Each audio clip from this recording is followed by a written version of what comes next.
Hi, Kalidas 2 படம் வந்து பார்த்துட்டு வந்திருக்கேன். நம்ம பரத் அவர்கள் ஹீரோவாக நடித்த படம். காளிதாஸ் 1 வந்து 2018 வந்து ரிலீஸ் ஆகிருக்கும். அந்த படமும் ரொம்ப சைலண்ட்டாக வந்து ப்ளே பண்ணிச்சு. நல்லபடியாக நல்லா இன்ட்ரெஸ்டிங்காக வந்து பார்க்குற மாதிரி இருக்கும். படம்லாம் ஓடிடியில் இருக்குது, டவுன்லோட் பண்ணி கூட நீங்கள் வந்து பாருங்கள். காளிதாஸ் 2 அப்படின்ற விஷயத்துக்கு வரும்போது அந்த படத்தில் அதோட கண்டினியூஷன் அப்படின்றத பார்த்தோமா அப்படின்னு கேட்டால், கண்டினியூஷன் அப்படின்றது டோட்டலாக அப்படின்றது இருக்காது. அந்த படத்தில் அவர் போலீஸ் ஆஃபீஸராக வந்து இன்வெஸ்டிகேஷன் ஆஃபீஸராக வந்து நடிச்சிருப்பார். அதே மாதிரி தான் இந்த படத்தில் அந்த கண்டினியூஷன் தான் இருக்கும். இந்த படத்துலையும் ஸ்டார்டிங்கில் ஒரு ஆணவ கொலை மூலிமா வந்து ஆரம்பிச்சிருப்பாங்க. அதுக்கப்புறம் ஒரு சின்ன குழந்தை மர்டர் கேஸ், அதுக்கப்புறம் ஒரு பெரிய குழந்தை ஒரு பொண்ணு வந்து மர்டர் கேஸ் அப்படின்றது இருக்கும். அதுக்கப்புறம் செகண்ட் ஹாஃபில் அது யார் என்ன ஏது அப்படின்றது கொஞ்சம் கொஞ்சமாக வந்து ட்விஸ்ட் அண்ட் டர்ன் அப்படின்றத உடஞ்சி கிளைமேக்ஸ் போர்ஷனில் வந்து நிப்பாட்டுவாங்க. இதுதான் படத்துடைய கதை. படத்துடைய கதையோட ஒன்லைன் ஸ்டோரி அப்படின்றது வந்து ஷார்ட் அண்ட் ஸ்வீட்டாக சொல்லிடுறேன். இந்த படம் பார்க்குறவங்களுக்கும் புரியும், பார்த்த பிறகும் புரியும். இது படத்துடைய கதையோட ஒன்லைன் ஸ்டோரி என்னென்னா, இந்த மண்ணில் பிறக்கிற குழந்தை எல்லாருமே வந்து நல்லவங்க தான். அது நல்லவராகவும் கெட்டவராகவும் பெற்றோர்களின் வளர்ப்பு நிலை அப்படின்ற மாதிரி இருக்கும். இந்த படம் பார்க்கும்போது செகண்ட் ஹாஃப் பார்க்கும்போது அப்படின்றது வந்து புரியும். நம்ம இவங்க தான் குற்றவாளி அப்படின்ற மாதிரி இருக்கும் க்ரைம் மூவி அப்படின்றத பார்க்கும்போது. ஆனால் செகண்ட் ஹாஃப் முடியும் போது அப்படின்றது யார் குற்றவாளி அப்படின்றது படம் பார்க்கும்போது அப்படின்றது புரியும். இந்த படத்தில் முக்கியமாக 3 பேர் வந்து அடிஷ்னலாக நம்ம மைண்டில் வந்து நிற்பாங்க. யாருன்னா, படத்துடைய ஆக்டர் பரத் அவருடைய பர்ஃபார்மன்ஸ். ரெண்டாவது, பூவே உனக்காக படத்துடைய ஹீரோயின் விஜய்க்கு ஜோடியாக நடித்த சங்கீதா, அவங்க வந்து நம்ம மைண்டில் வந்து நிற்பாங்க. மூணாவது வந்து இந்த படத்துடைய டைரக்டர் சாம் சிஎஸ் யாருன்னா, கைதி படத்துடைய மியூசிக் டைரக்டர். ரொம்ப என்கேஜாக கைதி படத்தை கொண்டு போனார் இல்லையா, அந்த படத்துடைய மியூசிக் டைரக்டர். இந்த 3 பேருமே நம்ம மைண்டில் வந்து கண்டிப்பாக வந்து நிற்பாங்க. அடிஷ்னலாக இந்த படத்துடைய டைரக்டர் வந்து யார், ஸ்ரீ செந்தில். அவருக்கு என்னுடைய வாழ்த்துக்கள். காரணம் ஏன்னா, இந்த படத்துடைய கதையை வந்து ரொம்ப காம்ப்ளிகேட்டடான ஒரு விஷயம். கத்தி மேலே, அதாவது நூல் மேலே நடக்கிற மாதிரி தான். கொஞ்சம் இப்படி அப்படின்ற மாதிரி இருந்தாலும் கொஞ்சம் புரியாமல் போயிடும். கான்ட்ரவர்சின்றது போகாது, புரியாமல் போயிடும். ஸோ புரிகிற மாதிரி தான் எடுத்திருக்காரு. இன்னொரு தாழ்மையான ஒரு வேண்டுகோள், இந்த வீடியோவை வந்து நிறைய பேர் பார்ப்பாங்களா என்றது எனக்கு தெரியல. சப்போஸ் பார்த்தா இந்த நான் சொல்கிற விஷயத்தை வந்து மைண்டில் வச்சுக்கோங்க. டைரக்டர் வெற்றிமாறன் அவர்களுக்கு, பாரஞ்சித் அவர்களுக்கு, மாரி செல்வராஜ் அவர்களுக்கு, அப்புறம் நெல்சன் அவர்களுக்கு, லோகேஷ் கனகராஜ் அவர்களுக்கு, இந்த மாதிரி டைரக்டர் அப்கமிங் நல்லா மேலே இருக்கிற டைரக்டர்ஸ் வந்து என்னுடைய வேண்டுகோள் என்னென்னா, பரத் அவர்களை வந்து யூஸ் பண்ணிக்கோங்க. ஏன்னா அவர்கள் வந்து 25 மூவிக்கு மேலே வந்து நடித்தவர். கிட்டத்தட்ட 30 மூவி கிட்ட வந்து ரீச் ஆனவர். இது நிறைய பேருக்கு வந்து தெரியாது. அவர்கிட்ட நிறையா திறமைகள் இருக்குது. நல்லா டான்ஸ் ஆடுவார். கமர்ஷியல் மூவிக்கெலாம் நல்லா வந்து ஆப்டான ஒரு மூவி. எம்மாகன் மூவிலாம் வந்து எல்லாருக்குமே பிடிச்ச ஒரு மூவி. 2K கிட்ஸு, ஜென்சி கிட்ஸுக்கெலாம் வந்து நிறைய பேர் பரத் அவர்கள்லாம் தெரியலன்ற மாதிரி தான் வந்து நினச்சிட்ருக்காங்க. ஃபிசிக்கல் ஃபிட்னஸ்லாம் வந்து சூப்பராக இருக்கார். அது மட்டும் இல்லாமல் போலீஸ் ரோலுக்கு வந்து ரொம்ப ஆப்டாக இருக்குது. ரொம்ப ஷார்ட்டாக இருக்கிறவங்க வந்து போலீஸ் ரோலுக்கு அப்படின்றது வந்து நம்ம வந்து ஏற்றுக்க மாட்டோம். இந்த ரோலில் வந்து இவர் வந்து போலீஸ் ரோலுக்கு வந்து அன்ஃபிட் அப்படின்ற மாதிரிலாம் இருக்கவே இருக்காது. ஸோ என்னுடைய வேண்டுகோள் என்னென்னா, இந்த மாதிரி டேரக்டர்ஸ் வந்து பரத் அவர்களை வந்து யூஸ் பண்ணிக்கோங்க. ஏன்னா தமிழ் சினிமாவில் நிறையா கதைகளுக்கும் நிறையா பர்ஃபார்மன்ஸ் ஓரியன்டான ஹீரோக்களுக்கும் வந்து பஞ்சங்களோ இல்லை படம் ஓடாமலோ இருக்குது. இவர் வந்து 25 படங்கள் வந்து மேற்கொண்டு நடித்தவர். அது மட்டும் இல்லாமல் இவருடைய படங்களில் வந்து ஒரு விஷயத்தை ஆணித்தரமாக அப்பப்போ வந்து சொல்லிகிட்டு இருப்பார், ஆணவ கொலை. ஸோ அந்த மாதிரி விஷயத்துக்கு வந்து அகேன்ஸ்டாக வந்து இவர் வந்து படம் வந்து இதுக்கு மேலே நடித்தார். காதல் படம், வெயில் படம், அப்புறம் வந்து கூடல் நகர் அப்படின்ற ஒரு படத்துலலாம்.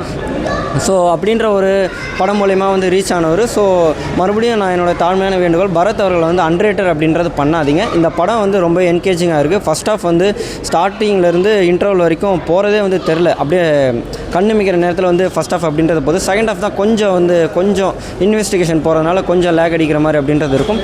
என்னுடைய ரிவ்யூ மூலயமா இந்த படத்துக்கு வந்து 10 out of 8 அப்படின்றது பாயிண்ட்ன்றது தருவேன்.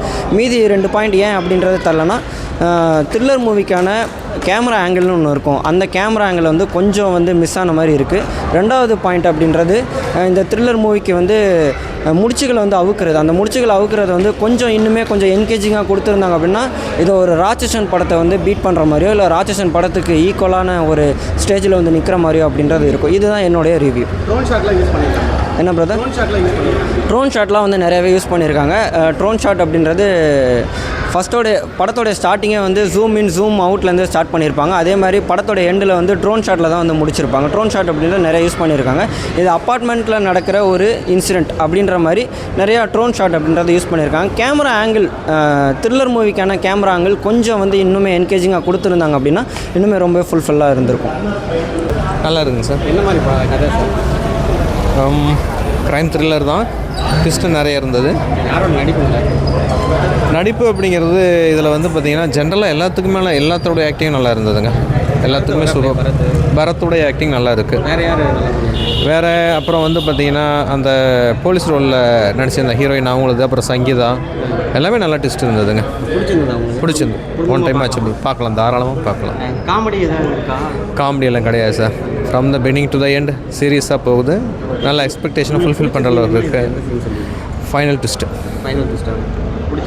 மர்டர் யாருன்னு ரிவீல் பண்ணக்கூடிய அந்த சீன் நல்லா இருந்துச்சு. என்ன சென்டிமெண்ட் இருக்குது? சென்டிமெண்ட் அப்படின்னு எடுத்திங்கன்னா அதிகமான சென்டிமெண்ட்லாம் ஒன்றும் கிடையாது. க்ரைம் ஓரியன்டாக போயிட்டுருக்கனால நல்லாயிருக்கு. நல்லா இருக்குங்க சார். நல்லா இருக்குங்க சார். சார் அந்த ட்விஸ்ட்டு நல்லா பிடிச்சிருக்குங்க சார். அது கடைசியாக வர அந்த ட்விஸ்ட்டு எதிர்பார்க்கவே இல்லை. அது நல்லா இருக்குங்க சார். காமெடிலாம் இருக்கா? காமெடி எதுவும் இல்லைங்க சார். ஃபேமிலியாக ஒரு தடவை பார்க்கலாம். ரொம்ப பிடிச்ச ஃபைனல் தாங்க சார். ஃபைனலாக அதை எதிர்பார்க்கவே இல்லை நாங்கள், அந்த ட்விஸ்ட்டு அந்த மாதிரி. அது நல்லா இருக்குங்க சார். ஆக்டிங்லாம் பரவாயில்ல. ஆக்டிங்லாம் நல்லா இருக்குங்க சார். எல்லோரும் அவங்கவுங்களுக்கு இது கரெக்டாக நடிச்சிருக்காங்க. பிடிச்சிருக்குங்க சார். கண்டிப்பாக பார்க்கலாங்க சார். தேங்க்யூ. திறமைகள் இருக்குது. நல்லா டான்ஸ் ஆடுவார். கமர்ஷியல் மூவிக்கெலாம் நல்லா வந்து ஆப்டான ஒரு மூவி. எம்மாகன் மூவிலாம் வந்து எல்லாருக்குமே பிடிச்ச ஒரு மூவி. 2K கிட்ஸு, ஜென்சி கிட்ஸுக்கெலாம் வந்து நிறைய பேர் பரத் அவர்கள்லாம் தெரியலன்ற மாதிரி தான் வந்து நினச்சிட்ருக்காங்க. ஃபிசிக்கல் ஃபிட்னஸ்லாம் வந்து சூப்பராக இருக்கார். அது மட்டும் இல்லாமல் போலீஸ் ரோலுக்கு வந்து ரொம்ப ஆப்டாக இருக்குது. ரொம்ப ஷார்ட்டாக இருக்கிறவங்க வந்து போலீஸ் ரோலுக்கு அப்படின்றது வந்து நம்ம வந்து ஏற்றுக்க மாட்டோம். இந்த ரோலில் வந்து இவர் வந்து போலீஸ் ரோலுக்கு வந்து அன்ஃபிட் அப்படின்ற மாதிரிலாம் இருக்கவே இருக்காது.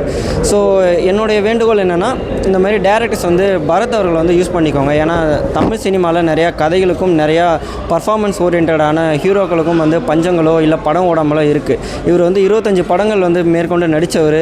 அது மட்டும் இல்லாமல் இவருடைய படங்களில் வந்து ஒரு விஷயத்தை ஆணித்தரமாக அப்பப்போ வந்து சொல்லிகிட்டு இருப்பார், ஆணவ கொலை.